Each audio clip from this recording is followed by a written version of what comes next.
Ki Sujana, Damai Lubis, dan si Omon. Dan masih jadi objek peradilan. Karena itu dalam satu berkas perkara. Ya. Satu LP. Makanya satu LP, kemudian tiba-tiba ada yang di SP3 kan, ya, gitu kan? Jadi kita minta penetapan pengadilan, sah nggak itu? Ketika sudah ada KUHP yang baru ya Pak, itu kan pra-peradilan bukan hanya 2 ya, penangkapan penahanan bukan. Ya, tapi apa saja Pak yang bisa kemudian masih di-pra-per. Jadi biar pemirsa itu juga kira-kira bisa mungkin ada hal-hal yang nanti perlu disampaikan ya. Sah atau tidaknya pelaksanaan upaya paksa. Ya, kalau yang lama kan yang penahanan dan penangkapan. Baik. Nah, ya. Upaya paksa itu tentang penetapan tersangka. Ya kan? Kemudian penangkapan. Betul. Kemudian penahanan, penggeledahan, penyitaan, penyadapan, pemeriksaan surat, pemblokiran, dan larangan bagi tersangka atau terdakwa untuk keluar wilayah Indonesia. Ya, pencegahan ya. Ini nanti kan bisa diajukan lagi. Betul. Kan? Betul. Assalamualaikum warahmatullahi wabarakatuh. Waalaikumsalam warahmatullahi wabarakatuh. Nah, kali ini kita akan bahas tentang yang akan hangat minggu depan.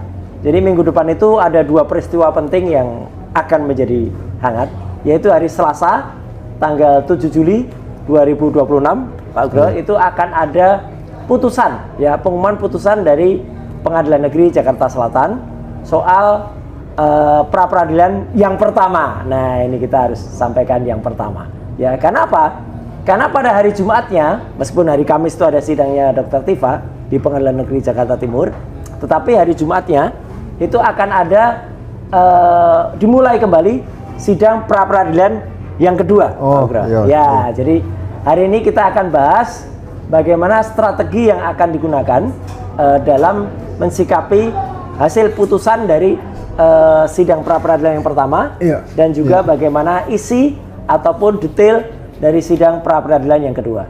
Sebelumnya itu kita juga akan nanti mungkin Pak Ugro juga akan menyampaikan bagaimana jalannya atau perbandingan antara sidang pokok utama yang dilaksanakan di Pengadilan Negeri Jakarta Timur oleh Dr. Tifa Husiati-Asuma, dan juga bagaimana strategi juga kenapa saya itu menggunakan pra-peradilan gitu, karena memang ini amanah dari Kitab Undang-Undang Hukum Acara Pidana yang baru, jadi boleh dilakukan pra-peradilan ya, dan pra-peradilan itu memang kalau dalam KUHP yang baru itu memang perkara pokoknya harus menunda harus menunda dan harus ditunggu karena adanya pra-peradilan ini.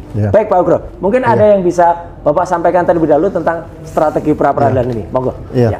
Jadi begini Mas Roy.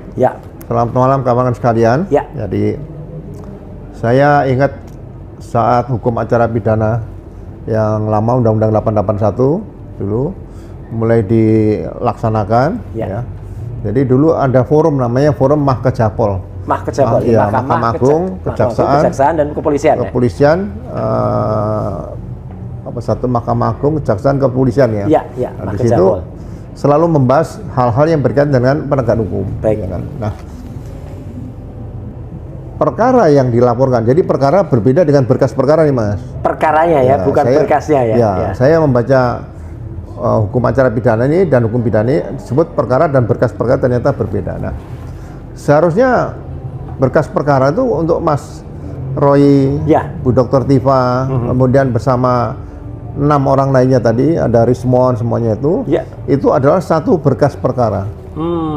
Ya kan? Nah, satu berkas perkara, kalau saya soroti lagi di situ dimasukkan pasal KUHP lama adalah 310 dan 311. Kan? Nah, sekarang berubah menjadi 43 dan 434. Seharusnya kita harus konsekuen. Kalau pencemaran nama baik pencemaran nama baik. Kalau berkaitan fitnah, ya kan? Kalau ada undang ITE itu hanya dipaksa-paksakan masuk. Saya melihat kenapa berkas perkara ini bisa di-split. Artinya dipisah ya. Dipisah. Ya kan? Jadi saya cari di hukum acara pidana, saya cari tidak ada pasal satupun yang mengatakan hukum acara pidana yang lama loh. Karena ini kan masa transisi itu.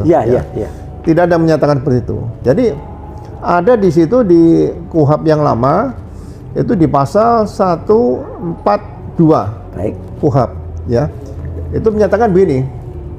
Apabila dalam hal pihak penuntut itu atau jaksa menerima satu berkas perkara Oke. Bukan Ya. banyak nih. Iya, satu Ya. berkas perkara. Ya. Satu berkas perkara berarti ada satu LP situ, Mas. Ya. Ya. Satu berkas perkara, kemudian yang memuat beberapa tindak pidana yang dilakukan oleh beberapa orang, ya. kan? Nah, jaksa bisa melakukan penuntutan, Oke, penuntutan, ya. ya kan? Ya. Masing-masing terdakwa. Ya, ya, ya. Jadi ya. penuntutan ini nanti kan dilaksanakan setelah sidang berproses, Baik. setelah dakwaan, Oke, terus ya. bukti-bukti, fakta sidang semua, Ya. kan itu baru tuntutan. Ya, artinya dakwaannya sama nggak, Pak? Ya. Kalau itu. Kalau sekarang berkas perkara dipisah, ini nanti bagaimana ini? Betul, iya, kan? iya. Jadi yang punya kewenangan di KUHP pasal 142 KUHP yang lama itu hanya jaksa.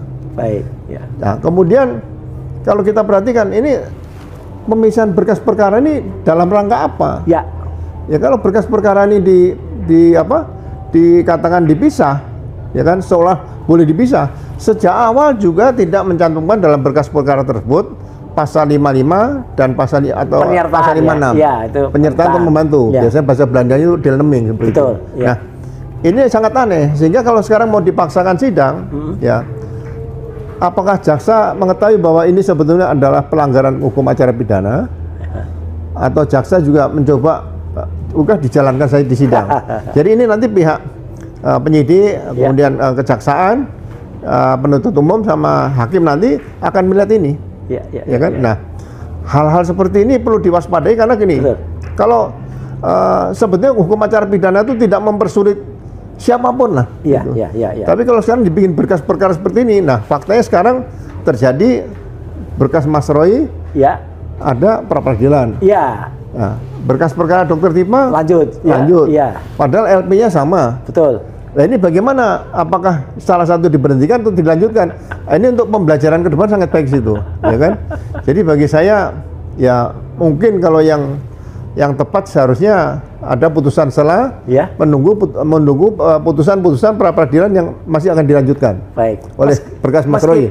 Meskipun misalnya maaf, Pak, meskipun misalnya di tempat Dokter Tifa nggak mengajukan pra peradilan. Oh iya, karena ini laporan polisi berkas perkara sama, Ya, saksi ya. sama, Ya, barang bukti sama, nggak ada yang beda. baik, ya. Yang sudah RJ juga itu masih sama di situ disebutkan, ya kan? Betul, masih ada Iya. daftarnya juga kelakuannya, ya. Belum nanti kalau disampaikan ke hakim Ya, bahwa ini sudah ada RJ, kan bisa ngajukan lagi Pak Dokter Iva kepada hakimnya. Ya. Apakah perlu dimintakan penetapan pengadilan RJ tadi, SP3 tadi? iya. Seperti itu. Nah, sekarang kalau berkaitan berkasnya pra peradilan ini, Mas. Baik. Jadi ternyata hukum acara pidana yang baru ini karena ini Ya. kan proses sudah lewat penyidikan dan penuntutan nih. Betul. Ya, jadi Ya. pra peradilan pasti diterima oleh Ya. pra pengadilan Ya, lah seperti ya, itu. ya. Nah, jadi yang perlu diwaspadai di sini adalah pasal 158 ayat D. Oke. Kalau usah ayat 1 huruf D ya. Iya. Di situ ya. Isinya apa itu, Pak? Oh, tunggu ayat 1. Ayat 1 huruf pasal 158 Baik. huruf D. Ya. Di situ disebutkan penyitaan benda atau barang yang tidak ada kaitannya dengan tindak pidana bisa di pra peradilan. Loh, wah banyak itu, Pak. Loh iya, Kemarin, iya. makanya ini kan begini. Makin boncos ini, pemirsa. Ya. Ada laporan polisi pencemaran nama baik Ya. dan fitnah. Oke lah kita Ya. terima. Ya. Walaupun itu tidak boleh. Nah. Betul. Sekarang yang harus dibuktikan unsur-unsur pencemaran nama baik tadi, mens reanya seperti Ya. apa, Ya. terus unsur-unsurnya seperti apa, atau fitnah tadi. Nah, bukan dengan cara menyita Semuanya 14 dugaan ijazah Ya, yang ya. diterbitkan oleh BM. Betul. Itu kan ada 14 sebagai Ya. pembanding. Itu bagian dari 712 Ya. barang bukti yang Ya. disita. Betul, Ya. Mas. Jadi ini barang bukti yang lebih dari 700 ini, Iya, iya. itu nanti lebih melekat kepada Siapa? apabila Iya, ada dugaan laporan tentang penggunaan ijazah Nah, palsu iya. atau pencemaran nama dan fitnah. Iya. Tapi kalau berkas perkara Mas Roy sama Dokter Tifa ini memang maju sidang, ini kan pencemaran nama baik dan fitnah. Betul. Nah, kalau barang bukti yang digunakan banyak berkaitan dengan dugaan ijazah palsu, Iya. ini bisa di pra peradilan kembali. Nah, ini ini- lebih lucu lagi. Jadi Iya. jangan kaget ya. kalau nanti akan banyak pra-peradilan gitu ya? Ya, saya mungkin berpikir ke arah situ karena ini kan Iya. untuk kesempurnaan hukum acara pidana Iya. yang baru. Betul. Trial and error di sini Iya. mungkin lebih bagus masyarakat supaya tahu bahwa Iya. ternyata hukum di Indonesia sekarang kan hukum acara pidana di Iya, Indonesia iya. lebih baik daripada hukum acara pidana yang lama seperti itu. Izin Bapak, dan juga pemirsa, baik Roy Suryo Official, Uggrasena Tribrata, dan juga langkah update atau langkah update iya. ya. Langkah update ya, sudah ganti nama, ada yang iseng nyebut nama lama segala ya. Gak usah kita bahas itu ya. Iya, iya. Ya gitu. Jadi Pak Ugro, kemarin itu ketika saya dan Dr. Tifa dan juga kemudian bersama dengan dua kuasa hukum ya, ada bersama saya ada Mas Refli Harun, Iya. ada juga Mas Gafur Sangaji, kemudian di sana ada juga Pak Alkatiri, Iya. dan juga ada satu lagi ya gitu. Iya. Itu kemudian kita diperlihatkan dengan sampel barang-barang bukti. Ya, Yang menarik Bapak, itu ada handphone banyak, ya. ada Ya. beberapa handphone. Ya. Kan tidak mungkin tuh handphonenya Pak Jokowi. Oh iya, nggak Iya kan? mungkin ya. Terus ada beberapa flash disk. Iya, Memang ada iya. beberapa legalisir ijazah. Iya, iya. Yang itu menariknya legalisir itu ada yang legalisir baru. Iya, iya, yang iya. Agustus 2025. 25, iya, iya. Yang paling menarik ada juga mesin ketik, Pak. Iya, iya, Mesin iya, ketik iya. kuno tapi Iya. masih agak baru itu. Iya. Ya, nah, ini hubungannya barang-barang itu apa, Pak? Iya. Kemudian dengan kasus ini. Ya. Kalau kemarin waktu tanggal 2 Juli kemarin Ya. hari Kamis ya. Betul? Saya ngikuti yang sidang Sidangnya Dr. perdana Tifa. Dr. Tifa pembacaan dakwaan tadi. Ya. Nah, barang bukti itu lebih mengarah kepada kaitan dengan dugaan ijazah yang palsu tadi Ya, ya. di situ. Ya. Jadi ini sebetulnya sangat rawan dan kemungkinan besar bisa diajukan gugatan pra-peradilan di tadi pasal 158 Oke. huruf D tadi. Ya, Jadi ya, ini ya, ya. ini kelemahan dalam suatu penyidikan membuka celah untuk bisa dipra karena barang bukti atau benda yang disita tadi tidak mengait Tidak pada ada hubungannya tindak langsung. pidananya. Iya. Seperti itu. Iya, jadi kalau misalnya ijazahnya itu palsu, Iya. baru disita. Ya, ijazahnya palsu nanti misalnya gini, diduga dibuat di mana nih. Oh, Tapi oke. kalau seseorang punya ijazah palsu, sebetulnya kalau nggak digunakan, disimpan di rumah, Nggak dibikin video yang bagus, ya, nggak ada ya. masalah. Nah, tadi yang Pak Ugro katakan ada 14 ijazah yang katanya ijazah Iya. pembanding. Iya. Kenapa disita itu, Pak? Nah, ini kan dibikin seolah 14 tadi Nah. identik. Ya. Bukan otentik loh ya. Identik. Ya. Nah, Ya. ijazah jangan diidentik-identikan. Yang identik itu tanda tangan rektor Oke, ya. dengan tanda tangan yang saat penandatanganan itu Iya. identik nggak? Iya. Gitu loh. Bukan otentik nih. Betul, identik ya. Iya. Iya. Terus kemudian huruf-hurufnya Iya. itu kira-kira huruf Sama apa tidak, tahun itu? iya. Ini yang membutuhkan pemeriksaan laboratorium Iya. forensik yang cukup detail sehingga kalau itu dilakukan ya pasalnya harusnya pasal dugaan Pembuatan ijazah, iya. 263 ayat 2-nya bukan Oke. pemalsuan, Iya, penggunaan palsu. Iya. Nah, kalau ternyata yang diperbandingkan 14 itu tidak pernah diuji otentifikasinya. Iya. Kemudian itu juga sama-sama palsu. Iya. Palsu sama palsu bisa identik juga loh, Pak Ugro.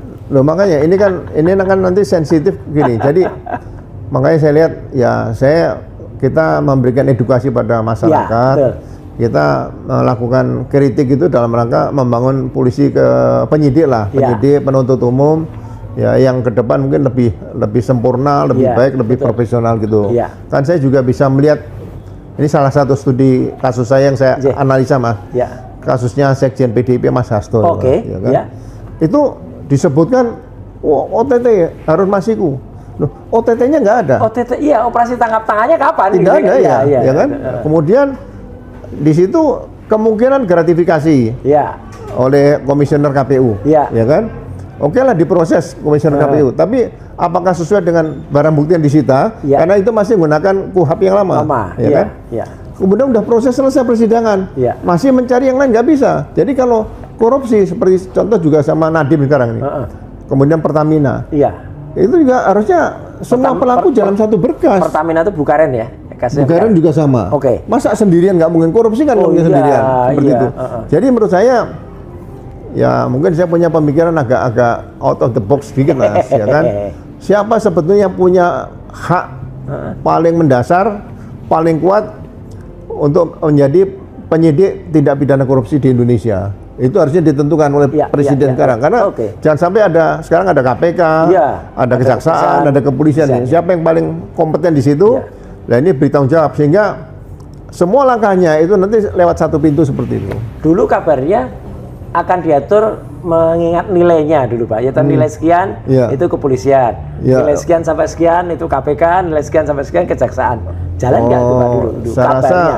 Saya rasa kalau dibagi-bagi gitu nanti sama dengan waktu ya kita mudah-mudahnya kan kalau misalnya Polsek itu ada perbatasan kali itu Mas. Oh iya, siapa yang di situ kalau udah ditemukan mayat nanti didorong biar ditangani Polsek sana. Nanti dari sana didorong lagi tangan sini. Iya. Lempar-lemparan ya. Iya, seperti hal itu kan kurang bagusnya.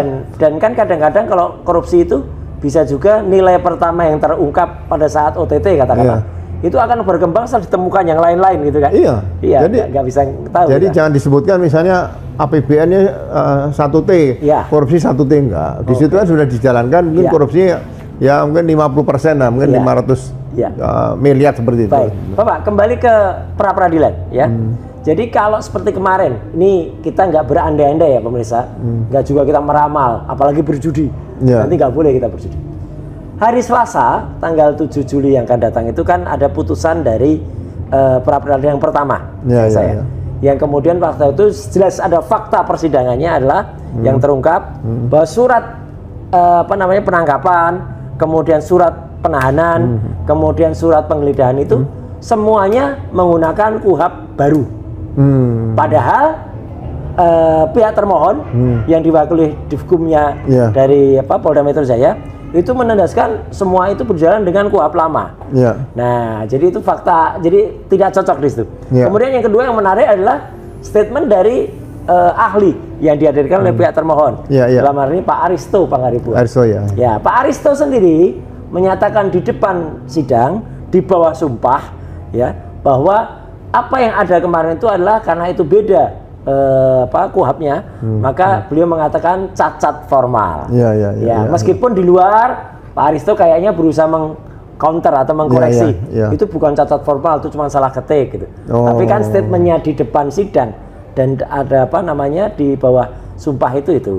Kemudian di dalam surat itu juga ada, di dalam surat penangkapan itu termuat kata-kata bahwa dalam 1 kali 24 jam harus diperiksa. Nah, padahal kan sudah P21, nggak mungkin diperiksa lagi kan, sehingga itu teman-teman kemarin para kuasa hukum juga mengatakan kalau kami sebagai pemohon ini ada dituliskannya sebuah jadi peristiwa palsu atau kemudian kejadian yang itu mungkin gara-gara membuat suratnya itu copy paste itu loh Bapak, ini langsung pakai lagi di print lagi ini. Nah, kalau berdasarkan data-data itu Pak, boleh nggak kita optimis atau boleh nggak kita menduga kira-kira nanti putusannya pra-peradilan itu seperti apa? Apakah ditolak, diterima, atau sebagian diterima, sebagian ditolak? Seperti apa kira-kira Pak? Ya, ini kan uji coba konsekuen menggunakan hukum acara pidana yang baru hakim ini. Betul. Ya kan? Kalau proses administrasi penangkapan dan penahanan itu seharusnya karena masih mengait dengan KUHP yang lama, konsekuensinya berarti ya menggunakan KUHP lama. Dia tidak bisa menggunakan KUHP baru. Ya di situ. Karena nanti KUHP baru dilaksanakan di pra-peradilan atau di peradilan seperti itu. Seperti itu. Jadi bagi saya, harapan saya hakim jangan melihat bahwa ini sudah P21 itu pra-peradilan dianggap tidak sah. Jadi ini ujian pertama masuk di peradilan, masuk di pra-peradilan sebelum pengadilan. Tapi itu sudah lewat dari penyidikan dan penuntutan. Nah, di sinilah mungkin hakim bisa melihat bahwa pra-peradilan yang diajukan oleh Mas Roy ini sekarang ini adalah menggunakan hukum acara pidana yang baru Undang-Undang Nomor 20 tahun 2025. Saya harap hakimnya akan tegas memutuskan seperti itu, jangan ambivalen gitu. Jadi jangan sampai ragu-ragu, ini ya udahlah udah terlewat ya dianggap ditolak misalnya pra-peradilan seperti itu. Ini jangan untuk pembelajaran kepastian hukum ke depan seperti itu. Ya, karena ini pemirsa. Jadi ini sekaligus harapan kita dan mungkin kita mohonkan doa dari seluruh rakyat Indonesia bahwa inilah saatnya hakim itu berani tidak hanya tajam ke bawah dan termul ke atas, Pak. Tapi juga hakim itu berani dua-duanya juga tajam. Jadi tidak hanya kemudian orang yang selama ini teraniaya terus, tapi kemudian di atasnya juga. Nah, saya jadi ingat Bapak, kemarin ketika press conference dari para termul itu ternyata terungkap alasan bahwa nerobosnya atau katakanlah penyusup, yang kita katakan ada penyusup seorang kuasa hukum berinisial CS yaitu dari pihak sebelah itu, katanya karena dia mengaku dia itu adalah kuasa hukum dari Lecumanan. Ya, dan dia lihat dalam berkas itu, dalam pra peradilan itu ada nama Lecumanan. Padahal kan tidak termasuk yang termohon. Nah, jadi dia merasa bahwa Lecumanan pun turut termohon. Jadi padahal yang termohon itu adalah adalah Polda Metro Jaya. Turut termohon itu hanya pihak jaksa atau kejaksaan. Nggak ada turut termohon itu adalah Lecumanan. Nah, dia kemudian karena dia itu kuasa hukumnya Lecumanan, dia merasa ikut bagian itu dan kemudian maju, dan kemudian ternyata setelah maju dia diizinkan katanya. Padahal kan dia interupsi dulu kemudian dia maju, tapi akibatnya kan dia sebenarnya ditolak. Nah, bolehkah kemudian hanya dengan ketika melihat ada kliennya kemudian disebut, kemudian padahal disebutnya itu bukan pada form termohonnya, terus dia merasa harus menjadi termohon intervensi, itu loh Pak, aneh itu. Jadi sebetulnya peristiwa itu harusnya sangat disayangkan. Saya membayangkan bagaimana kalau itu serangan secara fisik akan menyerang hakim. Oh iya ya. Membawa senjata tajam, maju ke depan, senjata api, Yusuf atau gitu mungkin dia. Bahan peledak lah. Waduh. Ya kan di situ, atau memukul di situ. Dulu ada peristiwa seorang ibu-ibu sidang kaitan bank, kalau nggak salah bank apa ya, yang dengan simpanan-simpanan itu lah. Jadi itu melempar sepatu ke tempat persidangan juga diproses untuk contempt of court. Oh jelas itu sejenis ada pengacara yang naik ke atas meja itu. Nggak boleh diproses seperti itu. Jadi itu harus dihormati lembaga persidangan. Jadi kalau saya sarankan sebelum berani-berani masuk ke ruang sidang, sebaiknya tiap hari baca hukum acara pidana dulu lah, ya jangan sampai memalukan. Katanya tuh lawyer profesional loh Pak, lawyer sudah agak tua gitu. Kemungkinan kan namanya apa, kalau tambah tua kadang-kadang pikun ya. Mungkin gitu. Jadi apa yang sudah dibaca mungkin lupa. Tapi kalau lupa itu kodrat Allah, nggak apa-apa, itu bagus. Yang bahaya kalau sudah tidak ingat itu Mas. Nah, itu. Iya. Baik. Wah ini Pak Ugro padahal sudah senior tapi luar biasa ya. Apa daya ingatnya dan juga belajar terus. Ini. Nah, Bapak. Saya sarankan tadi yang masih cari bukunya aja lah seperti ini kan. Iya, betul. Kan ini murah. Saya juga tiap hari belajar ini. Iya, luar biasa. Jadi, Pak Ugro, kalau kemudian yaitu prediksi kita untuk yang nanti hari Selasa ya gitu. Nah, kemudian untuk yang hari Jumat, Bapak, gitu. Kita bisa berharap nggak, atau gini, atau jangan-jangan nanti ada gangguan dari pihak-pihak tertentu tadi lagi yang kemudian mengganggu, bisa nggak pra peradilan yang mau kita aju atau yang sudah keluar jadwalnya itu tiba-tiba diprotes oleh para penyusup tadi gitu loh. Itu kayak gitu. Ya, dengan pengalaman kejadian sidang pra peradilan kemarin. Ya, sebetulnya ada pengamanan PAMDAL di pengadilan. Atau misalnya masih kurang kuat, minta satu orang polisi untuk berada di situ. Jadi kalau ada orang-orang yang memang tidak masuk dalam apa yang diputuskan oleh hakim, acara itu langsung diproses saja, jangan langsung diambil dikeluarkan, karena ini untuk menghormati ruang peradilan atau lembaga peradilan ini ke depan, ruang sidang seperti itu, sehingga orang yang bersidang itu merasa nyaman gitu. Aja. Nah kemarin si CS ini ya, yang sudah tua ini, itu kemarin merasa dia diizinkan gitu loh Pak, ketika dia interupsi gitu, itu diizinkan, jadi dia terobos nyusup masuk dan buka pintu itu, kemudian dia masuk gitu. Makanya sebenarnya diizinkan nggak sih kayak gitu tuh? Gini, jadi kalau nggak dipanggil sama hakim, dipanggil harus dipanggil. Jadi PAMDAL itu di situ menurut saya perlu diberikan senjata yang listrik gitulah, taser itu, atau tongkat listrik. Jadi kalau dia menyerang seperti itu langsung dilumpuhkan sebelum maju ke depan meja hakim loh. Itu maju ke depan. Loh ya nggak boleh itu. Betul. Iya, jadi mungkin harus lebih tertib ya. SOP-nya itu standar prosedur tadi harus disampaikan. Pokoknya kalau ada orang yang masuk itu PAMDAL-nya harus langsung action seperti itu. Saya ingat Bapak, ketika kemarin penerimaan kesimpulan dari pihak pemohon dan pihak termohon. Waktu itu Hakim Tunggal juga mengatakan, mana nih kesimpulan dari pihak pemohon? Tunggu. Kemudian mana nih kesimpulan dari pihak termohon? Dan kemudian dia juga bilang, sudah ada laporan, pihak turut termohon tidak memberikan kesimpulan dan tidak perlu tidak datang. Oh, gitu. Daripada tidak datang. Oh, gitu, Jadi ya. kan artinya hakim itu sebenarnya sudah diberitahu kan pihak-pihak mana yang datang dan yang enggak. Oh iya. Iya. Nah kalau tiba-tiba ada yang interupsi gitu kan, ya parah nanti. Gitu. Jadi yang termohon kan Polda ya? Ya, termohon Polda. Kemudian turut termohon kejaksaan. Tapi kejaksaan tidak mau terlibat di situ lagi. Karena tidak ada kesimpulan. Substansi yang harus disampaikan lagi sebenarnya. Betul. Jadi ini penting ya untuk masyarakat semua atau teman-teman semua bahwa kejadian di hari pertama sidang pra peradilan yang pertama kemarin, ketika ada seorang yang disebut penyusup, ya gitu. Ya karena memang nyusup, gitu loh. Dia itu memang benar-benar suatu hal yang kalau boleh disebut, kemarin Pak Ugro juga mengatakan itu contempt of court, gitu. Ya itu jangan sampai terjadi. Baik Pak Ugro, kita melangkah ke dua bahasan terakhir ya. Jadi artinya nanti meskipun kita tidak terkait langsung, tapi karena Dr. Tifa adalah juga kita satu kesamaan gitu ya. Agenda kedua kemarin sempat Bapak dengar, besok jalannya apa Pak kira-kira? Kemarin kan tanggapan dari pihak Dr. Tifa atau penasihat hukumnya terhadap dakwaan tadi. Jadi itu padahal kan dakwaannya dan juga barang-barang bukti yang disebutkan kan tidak semuanya terkait ke Dr. Tifa kan? Iya, makanya ini kan sudah milik publik.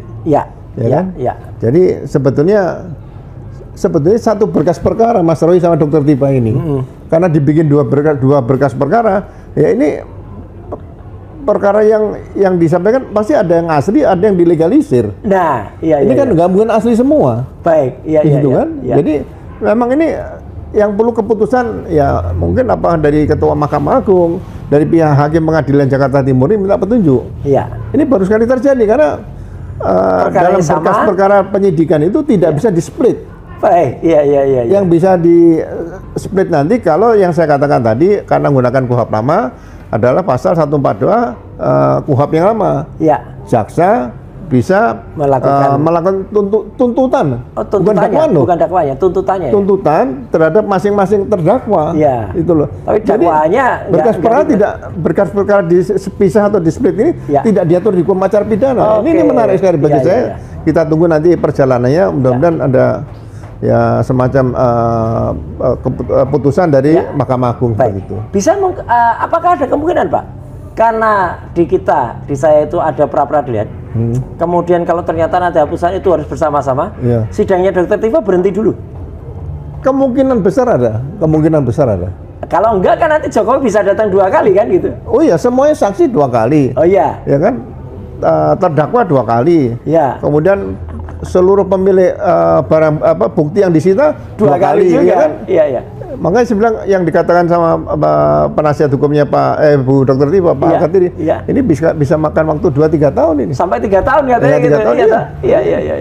Wah, ini menarik. Baik Bapak, sebelum kita bahas yang terakhir nanti ya, yaitu soal apa yang mau kita bahas dalam pra peradilan yang kedua, tanggal 10.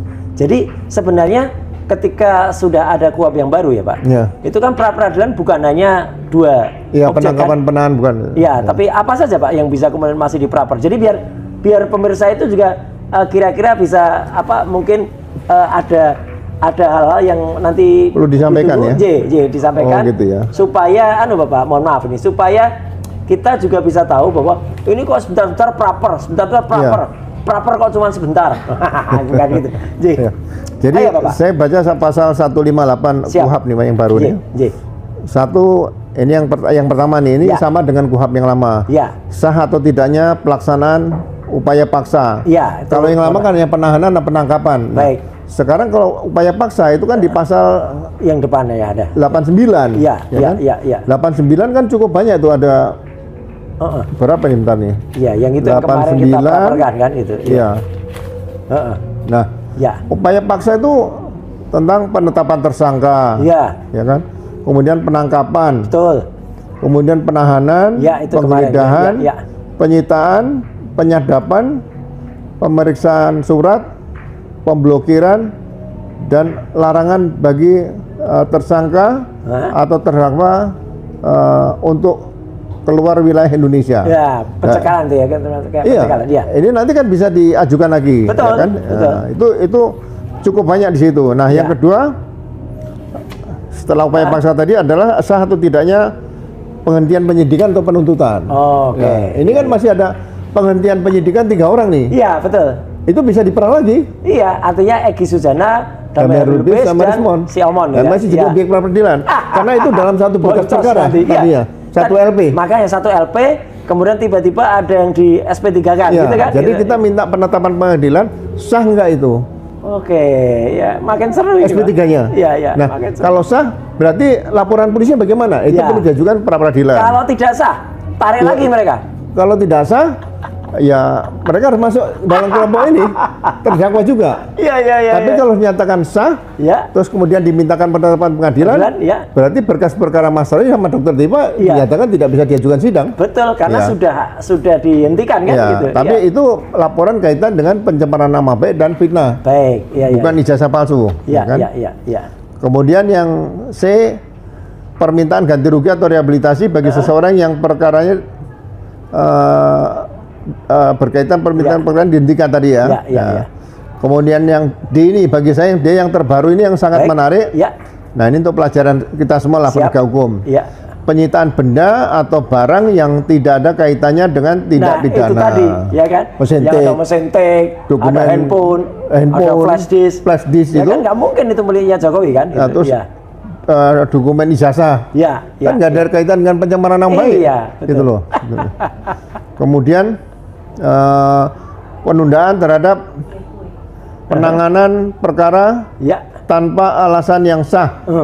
Nah, Ya, itu ini sih sebetulnya nggak- bagi saya yang menarik, Ya. yang E ini, baik.